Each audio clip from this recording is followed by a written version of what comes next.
guys. I appreciate it.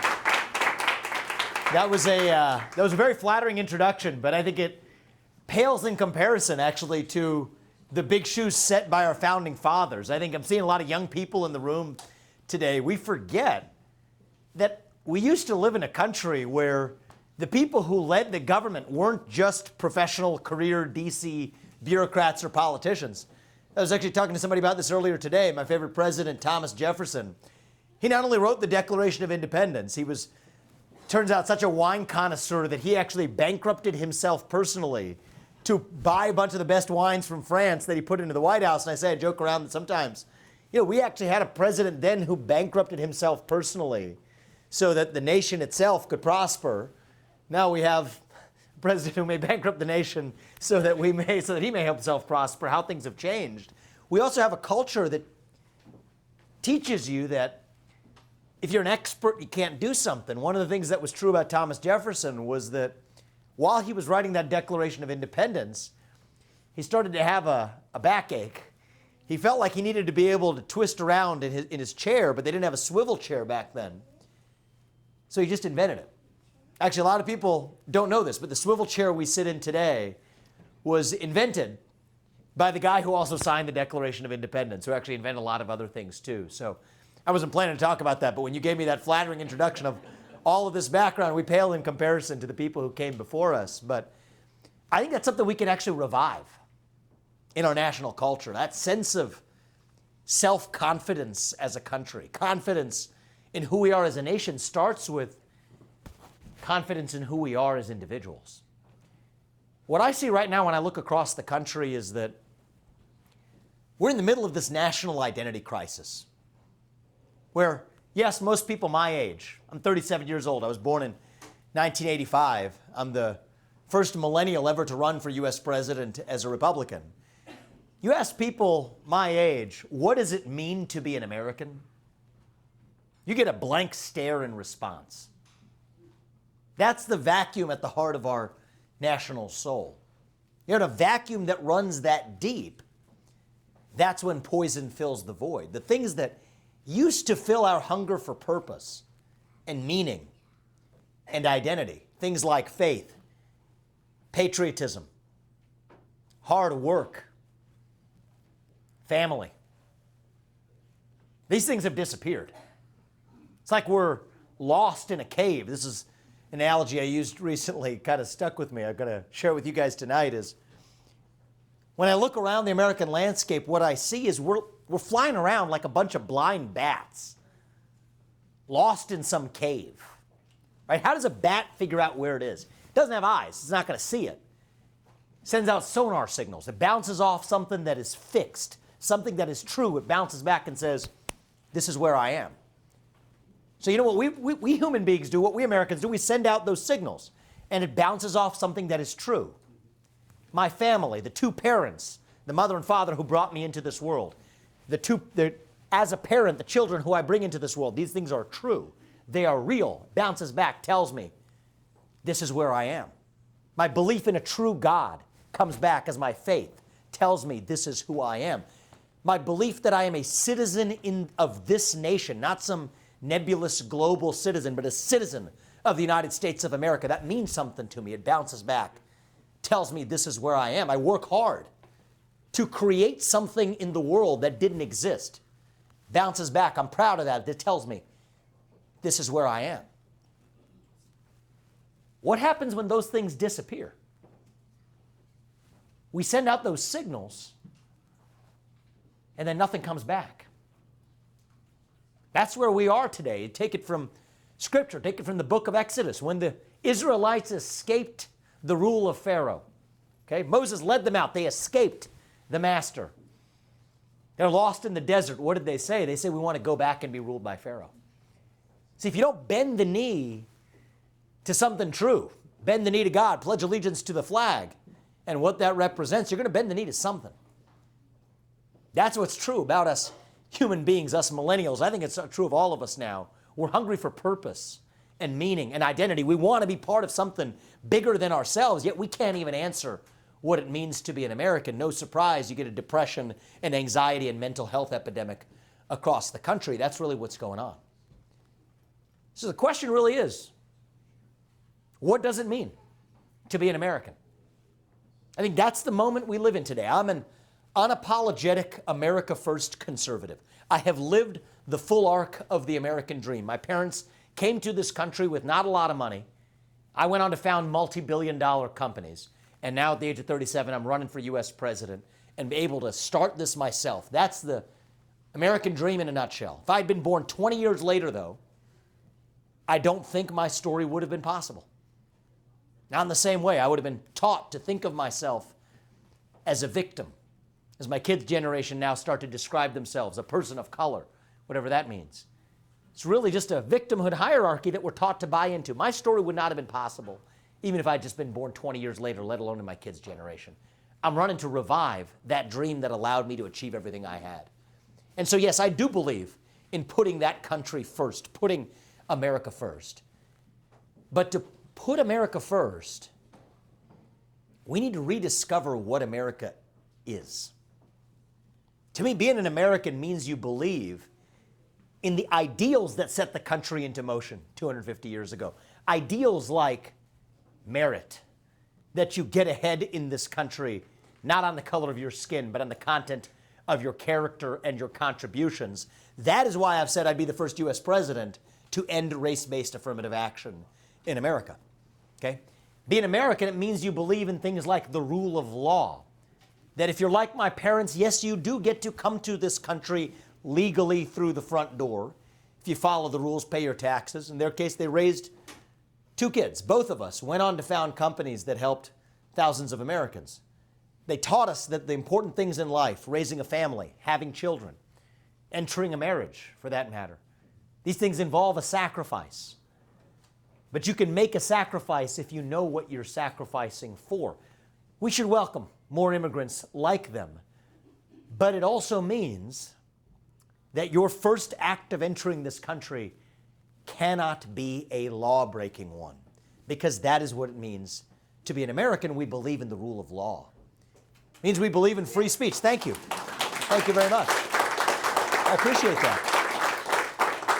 We believe in free speech, that you get to speak your mind, and you do, and you do, and you do too, as long as I get that same courtesy in return. That we live in a country where the best ideas win when no ideas are censored. You think we would have actually closed those schools if we had been allowed to say that you shouldn't have closed those schools for as long as we did? That we'd have waited 3 years to figure out that the pandemic originated in China? If you'd been allowed to say that the pandemic originated in a man-made lab in Wuhan? Free speech is what gets us to truth. Yet today we live in a place where the government uses private companies to do through the back door what the government couldn't do through the front door under the Constitution. That's why I say if it's state action in disguise, the Constitution still applies. These companies doing the government's dirty work ought to be bound by the First Amendment to the Constitution of the United States, because that's what it means to be American, that we live in a free speech culture. It means that the people who we elect to run the government, right? You know something about this. The people who we elect ought to be the ones who actually run the government, not this managerial bureaucracy that actually runs the show today. That's why I've said you can't reform that fourth branch of government. Right? Our founders envisioned 3 branches of government. Really, today there's 4. The administrative state. You can't just reform that administrative state. You have to shut it down, which is why I've said starting with agencies like the U.S. Department of Education, we will shut it down. Right? Not just put Betsy DeVos, nice enough person, on top of it to say tinker around the edges and reform it. It should have never existed in the first place. We can still make that right. That is what it takes to actually deliver real change. I'm an outsider. I'm not a politician. If I can't work for the federal government and collect a paycheck for more than 8 years, which I think is a good thing, then I don't think any of those bureaucrats reporting into me should work for the federal government for more than 8 years either. Term limits for the bureaucrats, the people who never got elected in the first place. So these are the ideas. These are basic ideals that most of us, I'm going to be really honest, I don't think it even matters, black or white, Democrat or Republican. These are basic rules of the road that most of us agree on. I think most of us think our neighbors agree on them too, and our classmates and our colleagues. We can't be sure anymore because we don't feel free to talk about it, but if we did, we'd discover that they actually share the principles in common. Maybe we disagree on corporate tax rates or whether ivermectin treats COVID or whatever. I mean, those are the details, okay? But in the basic rules of the road, I think most of us agree. The question is, can we actually revive that shared common identity? I think if we can, then we stand up to the real challenges we face on the global stage. Top of the list is Communist China. Okay? The Declaration, I talked about Thomas Jefferson in the beginning. The Declaration of Independence that Thomas Jefferson would sign if he were alive today would be a Declaration of Independence from China. That is the Declaration of Independence that I'll sign as your next president, because we are today dependent on our enemy for our modern way of life. That's tougher than what Reagan faced in 1980. We never relied on the USSR for the shoes on our feet or the phones in our pockets. We never did. Today, we're in a codependent relationship with our chief rival, our enemy, for our modern way of life. That's wrong. I think we can actually do this. Abandon the climate cult that shackles the United States while leaving China untouched. Hold China accountable for unleashing hell on the world with the COVID-19 pandemic, using every financial lever available. Those are the easy things, but we got to do the hard things too. Tell the CCP you are not buying land here in America without actually reforming your behaviors. Full stop. And I think we've got to be willing to go further, go the real distance as the next president to say that if you're a U.S. business, you will not be doing business in China unless the CCP dramatically reforms its behaviors, because the status quo is heading to the wrong place. We need to start thinking on the timescales of history, not quarterly earnings reports, not election cycles. A little bit more Churchill, a little less Chamberlain in our foreign policy. That's what we're missing. We need to have a spine. And thank you for the applause, but I will be honest with you. That will involve, it could involve, some small, short-run sacrifice. It's not nearly as much as they'd tell you. I could tell you about allies from Korea to India to Australia. It's not as hard as they would say with the supply chains. But it will be, I got to be honest with you. It may involve some small, short-run sacrifice. But it's like my parents taught us. You can make that sacrifice if you know what you are sacrificing for. And that is this thing we call America, okay? Thank you. We have celebrated our diversity and our differences so much that we forgot all the ways we're really just the same as Americans, bound by that common set of ideals we set into motion 250 years ago. I believe deep in my bones those ideals still exist. I'm running for president to revive them. E pluribus unum, we say for a reason. From many, one. That's the dream that won the American Revolution. That's the dream that reunited us after the Civil War. That's the dream that won us 2 world wars and the Cold War. That is the dream that still gives hope to the free world. And if we can revive that dream over fractious group identity and grievance and victimhood, then nobody in the world, not a nation, not a corporation, not a virus is going to defeat us. That is what American exceptionalism is all about, and we will revive that to save this great nation. God bless you all. Thank you. We'll take a couple of questions before we wrap this up. Thank you. Thank you very much. And let's open this up and have a conversation if you guys are open to that. Don't be shy. Please. I have a question about the federalism. Yes. Are you in favor of strong states and returning a lot of this government power that's in Washington now back to the states? And what is that? We've got to. It's called the 10th Amendment, okay?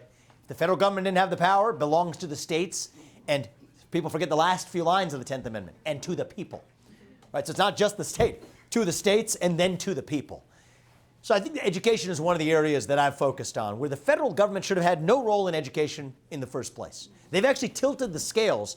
Part of the problem when you get tens of thousands of people walking into a building And I'm literally going straight from here to Washington, D.C. Not a place that I love, but I'm still signing up for a job that's based there. But I'll be on Meet the Press with Chuck Todd tomorrow. I believe in going to the other side's turf and winning through open debate. But I've been to D.C. Last time I went there, I saw the Department of Education. You got the Dwight D. Eisenhower Pavilion. It looks really nice. Tens of thousands of people walk in there. Problem is, if they should have never come in to do the job, it's not just that that's a waste. It's worse than a waste because they find things to do. That's where they get the toxic race and gender ideologies being foisted onto our kids in local schools, because then they say, oh, well, you don't get those funding strings unless you adopt that toxic ideology. They tilt the scales to a 4-year gender studies major in California or God knows where without actually doing a thing for people who want to be a plumber, mechanic, welder, builder, carpenter. You wonder why we have a worker shortage, you get what you pay for.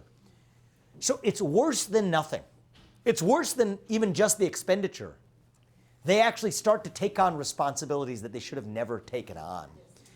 And I think that the worst part of the federal government, it's not even Congress, it's not the Senate. It's the people whom we were never elected to actually do the job in the first place. They're the ones who run the show today. And I have a little secret I learned from the private sector, not being a politician. Simple lesson, simple understanding of Article 2 of the Constitution. If somebody works for you and you can't fire them, that means they don't work for you. It means you work for them. And I refuse to be the fool who sits in the White House working for that administrative state. It's going to be the other way around. Actually going to be the first president in a long time since Ronald Reagan who actually ran the executive branch of the government. That means firing over 75% of the people who are there, moving a good chunk of the rest out of Washington, D.C., and shutting down the agencies that shouldn't have existed. Gutting the fourth branch of government. That's probably the top of my domestic policy agenda. Unleashing our economy automatically follows from that. But even more importantly, we restore a 3-branch system of government that Thomas Jefferson and our founders actually envisioned, rather than the hollowed out husk of the fourth that runs the show today. Thank you. I appreciate that. Vivek, I have great admiration for your dad, and I think you have great ideas. The question I have for you is, was President Biden elected or selected? Oh, I think he was appointed. I think he's being reappointed is what's going on. So this myth, there's a myth that President Biden's running for president. He declared the other day. He's not in a real sense actually running for president. He's propped up as a symbol for the managerial class. And I think the real divide, by the way, in this country is not between Republicans and Democrats. I think we make a mistake by seeing it that way. It is between the managerial class and the everyday citizen, okay, who crushes the will of that everyday citizen. That's the real divide on display. It's a divide on display even within the Democratic Party. Why do they say they're not going to have debates? Because they want to protect them. Funny story, actually, last night I was in Columbia. We've been taking this bus tour around the state, and I ran into somebody who actually became a friend, Marianne Williamson. She's running the Democratic ticket. We just bumped into each other in the hotel lobby. We actually had been on Bill Maher's show together years ago. We sparred, but actually we became friends over it. And so we just bumped into each other. And it's actually it's spitting in the face of even the Democrat Party's base to say that they will not allow open debate to decide who they go on to nominate, even though she and RFK combined are actually polling not that far away from where President Biden is right now. Or what should I say, puppet Biden and President Biden. We can use them interchangeably. So that's really what's going on. And so I think we've got to be better than that, because the Republican Party is not immune from this. Okay, for a good chunk of the last 25 years, this rise of the managerial class is not even a partisan phenomenon.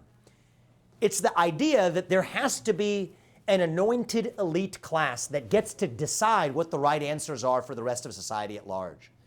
And that makes this moment a 1776 moment, a 1789 moment. It's not red versus blue 2023. It's the question of, do we believe in entrusting the citizens, we the people, with settling the questions of how or whether we address climate change, how or whether we address historical racial injustice. On this side of the pond in 1776, we said that for better or worse, the people get to decide that. Most of human history, it was done the other way. That's a radical idea. I think the way we get national unity in this country is not by showing up in some partisan middle and saying, let's compromise, hold hands, and sing Kumbaya. That's not how it's going to work. I think we get to national unity in this country by embracing the radicalism of the American ideals themselves. And one of those ideals that it is the people who ought to elect the person who runs the government rather than the unelected, anointed class that actually runs the show today. That's the reality of what I see going on. Thank you for that. I was curious about Governor DeSantis and his parental rights bill. Yep. If you were to become president, what would you do on a federal level relating to that topic? So I believe in federalism. I think there's a role for the states. I think there's a role for the federal government. Having a president in the White House doesn't relieve governors, local school board members, et cetera, of their responsibilities. But here's one thing I'll do as it relates to the transgender phenomenon, the epidemic raging across our country of radical gender ideology. So there isn't a state in this union that allows you to get a tattoo before the age of 18. Because we don't want you to make a permanent body-altering change as a kid that you'll later regret. You can't smoke a cigarette till you're 18. You can't have an addictive drink of alcohol till you're 21. It makes no sense that we live in a country where you can undergo genital mutilation and chemical castration before the age of 18 either. I believe a federal ban is appropriate. Kids aren't the same as adults. I think that that's an appropriate role, building on precedent laid by the federal government itself, to say that that's actually a job for adults to make those decisions for themselves, not actually to let children do the same thing. So I think that's an example. And by the way, I actually have a very similar view on social media, on addictive social media below the age of 16. If you can't smoke an addictive cigarette before the age of 16, I don't think you should be using an addictive product like TikTok at the age of 15 or 14 either. And so I think that these aren't partisan ideas, by the way. These are ideas that relate to protecting children. I think something we can agree on. If we shut down the Department of Education, we've done the math on this, for less than 25% of that budget, we can actually put 3 armed security guards in every school across this country. I say that as a parent. There isn't a better use of money than that you're going to find in the Department of Education. Okay. So I think an appropriate role for the federal government is to advance an agenda that focuses on, yes, protecting children, protecting the next generation of Americans. And that still requires a lot to be done at the state level to make sure that our public schools are, and even our charter and overall K through 12 schools generally are run in the right way. Thank you, man. I appreciate that. 2 more questions. Great. Hey, I'm just wondering, so Ronald Reagan in the 1970s brought up the fact that the more the government gets involved with college education, the more students are left with college debt. How can we take that conversation away from the Democrat handouts towards government cuts to bring down the cost of college instead of just slapping the handout Band-Aid on it? Yes, so the last part, could you repeat the question? Cutting government out of college education instead of giving out handouts. Oh, I like that. Yeah. Well, the Department of Education basically subsidizes students to take on debt effectively. So they induce people to choose 4-year college educations instead of actually what might have been the best path for them, which would have been 1-year vocational. So one of the answers is get the Department of Education out of it. I think that there's actually a lot of employers, I met some in this state during this bus tour already, who are going out of their way to actually fund vocational training because nobody else is doing it just out of self-interest. I went to a boat manufacturer here that's actually doing that just to train up a future workforce that they're able to hire.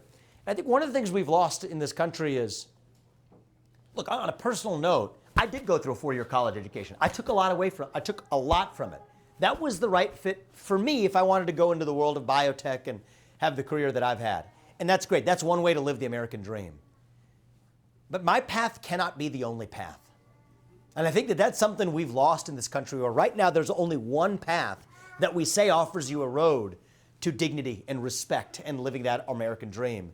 And then we have an actual shortage of people who could fill real needs that we have in the country and do well for themselves if only we actually opened up that path earlier on in education to train them up with their skill set. And I think that's something that the next U.S. president can do, and I think that's something that can revive our sense of national pride as well. Thank you for that. We have time for one more question. Last one, please, in the back. Where do you see you directing us on gun safety? I mean, it's hard to say gun control in the state, but it's a big issue. Where do I see us heading in that respect? Yeah, where would you lead? So look, I personally, and look, not everyone has to agree on this. I think that we have to have room for free speech, open debate, and discourse in our country. I'm a staunch defender of the Second Amendment because that is actually what protects all of the other freedoms that we still enjoy in this country. All right? Without the Second Amendment, we wouldn't have had civil rights and the civil rights revolution in this country, okay? Without the Second Amendment, we wouldn't have had the American Revolution wouldn't have ended very well if the British monarchy actually knew how to actually remove guns from the revolutionaries who ultimately secured our freedoms. So they knew that when we say in God we trust, it means in government we distrust. And the teeth we put into that comes from that Second Amendment. It's the second most important one, so it came first. That being said, I think that we need to address the mental health epidemic that's upstream. I mean, that's the real issue, okay? The mass shooters in this country that we have, almost every one of them, it's not everyone, but it's pretty darn close to everyone, came from a fatherless household, came from somebody who suffered from a mental health disorder. I would sooner ban social media in youth than we would talk about taking guns away from law-abiding citizens, right? So that's the conversation we need to be having, and then let's protect our children. I think it is unconscionable for us to allow another school shooting in this country to happen on our watch. And by taking away from law-abiding citizens, we're not going to stop that from happening again. To the contrary, putting those 3 armed security guards, and it's not just one, but I think it's got to be 3 armed security guards in every school across this country, that's about as darn secure as we're going to possibly get. And we're instead spending 4 times that money on a federal Department of Education that shouldn't have existed in the first place. So I don't believe in virtue signaling to make ourselves feel better about solving a problem. I believe in going upstream to the root cause and actually solving that problem.